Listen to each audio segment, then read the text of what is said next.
Selamat datang dalam pembelajaran prakarya kelas 9 dengan materi pengolahan bahan pangan setengah jadi dan bahan hasil samping dari hasil perikanan dan peternakan menjadi makanan siap konsumsi bagian kedua. Jangan lupa untuk di-subscribe ya. Ayo belajar channelnya agar kamu mendapatkan notifikasi video berikutnya. Ingat, subscribe itu gratis loh. Kali ini kita akan mempelajari makanan dari bahan pangan hasil samping. Pengertian: bahan baku berupa daging hasil perikanan dan peternakan merupakan bahan pangan utama manusia. Sedangkan bagian tulang, kulit, jeroan, kaki, dan sisik merupakan bagian tubuh yang jarang dimakan, tetapi masih dapat dimanfaatkan sebagai bahan pangan hasil samping dari hasil perikanan dan peternakan. Jenis dan manfaat. Jenis-jenis bahan baku yang digunakan untuk membuat makanan dari hasil samping perikanan dan peternakan yaitu 1. Kepala ikan. Kepala ikan adalah bagian kepala dari tubuh ikan di mana terdapat insang, mata ikan, dan mulut ikan. Bagian kepala dapat diolah menjadi hidangan yang lezat dan bergizi seperti gulai kepala ikan atau sup kepala ikan.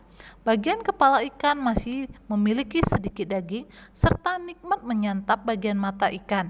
Memiliki nilai nutrisi yang hampir sama dengan bagian tubuh utama di mana terdapat daging ikan, sehingga dapat memenuhi kebutuhan gizi serta memiliki nilai jual. 2. Kulit. Kulit ialah bagian paling luar daging.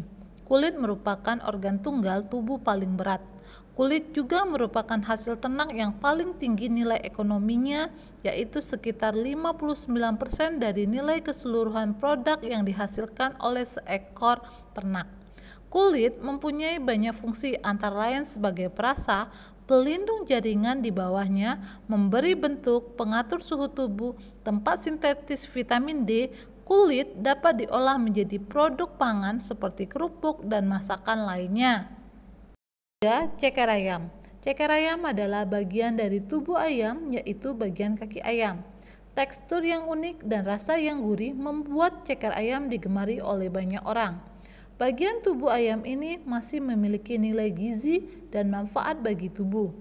Ceker ayam mengandung protein, kolagen, zat kapur atau kalsium, dan kartilago.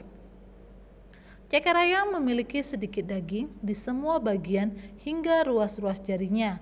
Ceker ayam juga memiliki tulang lunak yang rasanya gurih dan lezat. Ceker ayam yang dimasak biasanya akan mengeluarkan cairan atau gel khusus yang banyak mengandung gelatin.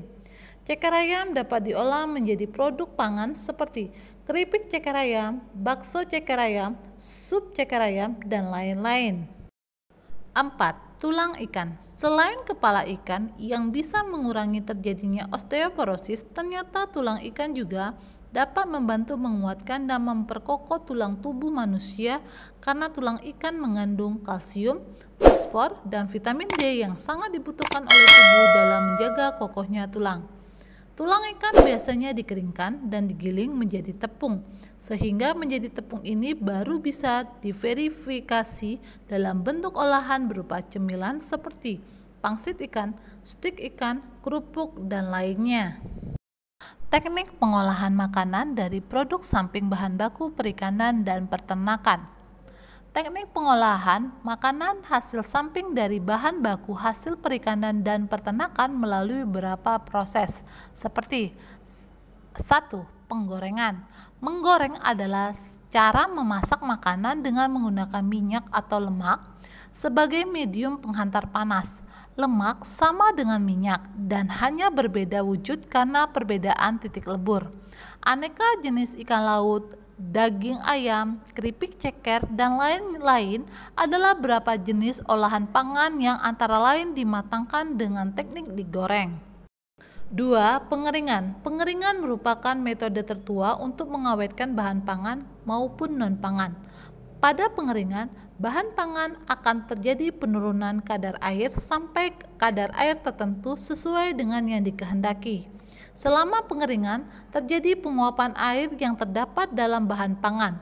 Oleh sebab itu, bahan pangan yang dikeringkan akan terjaga keawetannya karena kandungan airnya rendah sehingga organisme pembusuk tidak dapat tumbuh dan berkembang biak. Pengeringan dapat dilakukan dengan cara mengeringkan bahan pangan di bawah sinar matahari maupun dengan menggunakan alat pengering. Selain manfaat di atas, pengeringan bahan pangan juga bertujuan untuk memperkecil volume tempat penyimpanan dibandingkan dengan bahan pangan yang masih segar.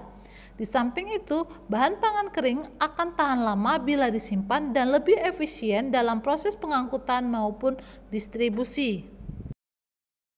3. Penggilingan. Penggilingan tulang ikan dikerjakan pada ikan yang memiliki ukuran sedang serta besar. Ikan-ikan yang memiliki tulang ukuran kecil tidak mesti digiling. Sebaiknya, tulang ikan akan digiling dilakukan proses pengeringan terlebih dahulu agar kadar airnya berkurang. 4. Perebusan. Perebusan adalah proses pemasakan bahan baku dengan menggunakan media air panas. Perebusan bertujuan untuk mematangkan bahan pangan sehingga diperoleh sifat organoleptik, warna, rasa, aroma, dan tekstur dari bahan pangan yang diinginkan. Perebusan dilakukan dengan mencelupkan bahan pangan ke dalam air mendidih dengan waktu yang bervariasi tergantung sifat, jenis, dan ukuran bahan. Sampai jumpa di pembelajaran berikutnya. Bye.